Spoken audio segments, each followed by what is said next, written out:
mga riders, nandito tayo ngayon sa Unicross, dito sa sikat na paggawa ng motor. Ngayon, baka may magtanong kung magkano aabutin itong magpapalit ng side bearing. Yan. Saka itong signal na dirong bearing niya dito sa loob. Yan.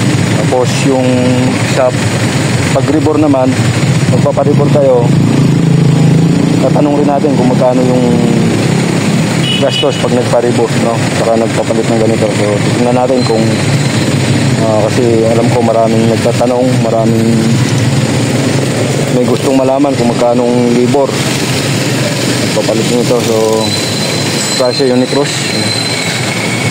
tingnan natin, mamaya update ko kayo kung magkano aabutin nito. Pwede tayo side bearing saka yung bearing. Yeah, mga riders, ang pinalitan natin side bearing dalawa. Yan. Side bearing dalawa, tapos yung sa connecting rod bearing rin dito. Yan. So ang inabot ay 1.3. Yan. 1.330. Tapos yung sa rebore naman, mga ka-riders, kung pag nagtanong kayo kung magkano gastusin pag nagpa-rebore kayo, ang gagastusin sa rebore ay 800 kasama na yung piston, no?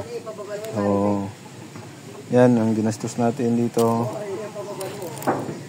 ay 1.330. Yan, papalit ng bearing, side bearing. Yan. So yun ang inabot, 1.3.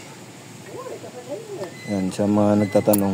Yan, sana nalinawan kayo, no? Nasagot ko yung mga katanungan nyo. Yan. Pero yung pinalit, yung wala ng rubber. Dito, wala ng rubber. Kasi wala na silang available. Pinalitan yan nila. Yan. Ayun mga rider, sana nasagot ko yung mga makapagbigay ako ng payo sa inyo na kung magkano yung aabutin, kanong gagastusin pag nagpa-press na magpapalit side bearing, center bearing, ay yung dito sa bearing rin dito. Ayan. Hanggang dito lang mga riders, maraming salamat.